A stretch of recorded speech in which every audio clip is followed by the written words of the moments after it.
HTC nous présente le One X qui est son nouveau smartphone haut de gamme que l'on peut voir ici de tous les côtés. L'une des nouveautés, c'est que c'est l'un des premiers de la marque à intégrer un processeur quad-core. Donc on a une puissance, on va dire, assez inégalée dans le domaine. On peut voir ici la gestion des settings, About, Phone Identity. On voit ici le modèle, on est sur Android 4.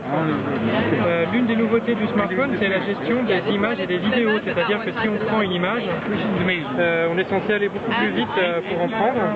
Là, on peut choisir des effets qui sont ajoutés automatiquement, des distorsions un peu à la Instagram. C'est plutôt assez amusant. C'est pas exceptionnel, mais c'est assez amusant.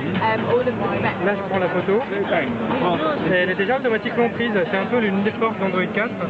C'est la possibilité de les partager comme ça, justement, super rapidement, quoi. Donc là, on voit que le quad-core tourne à plein régime.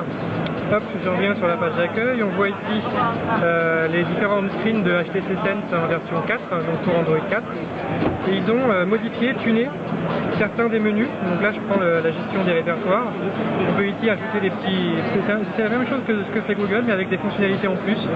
Par exemple, le petit bouton qui est en bas, ici pour tirer le multitâche. Quand on appuie dessus, ça m'affiche la liste des applications récentes, mais un peu comme ça. Comme sur un système WebOS, sauf que là, on peut pas les... Ah si, on peut. On peut les monter pour les fermer et accéder aux settings du coup directement depuis le bas de l'application. Il est très léger, il est très fin. On voit l'appareil photo ici, et théoriquement ils ont fait vraiment des efforts là-dessus, même si du coup il n'y a aucune indication qui est faite ni sur le nom du produit ni sur les mégapixels qui sont présentés. En termes de téléphonie, là pour le coup on retrouve à peu près les mêmes choses qu'on a eu jusqu'à présent. C'est un tout petit peu modifié quand même du fait de l'utilisation d'Android 4. Si j'utilise le clavier pour montrer un petit peu les nouveautés qu'on pourrait avoir, je vais montrer par exemple l'interface HTC.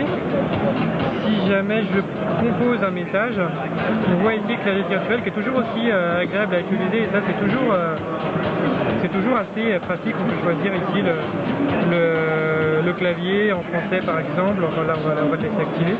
Enfin, c'est vraiment l'une des forces du système.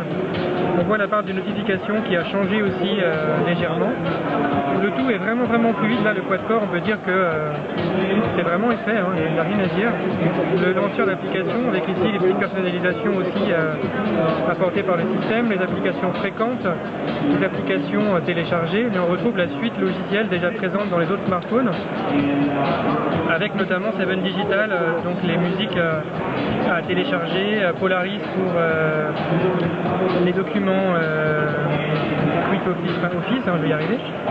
Alors là, on a le Wi-Fi, mais ça va pas très vite, alors on va pas forcément se rendre compte. Je voulais juste montrer les menus du navigateur. On peut choisir directement si on affiche des pages en format mobile ou format internet. Donc voilà, ça s'affiche pas rapide, mais là pour le coup, c'est à cause du Wi-Fi qui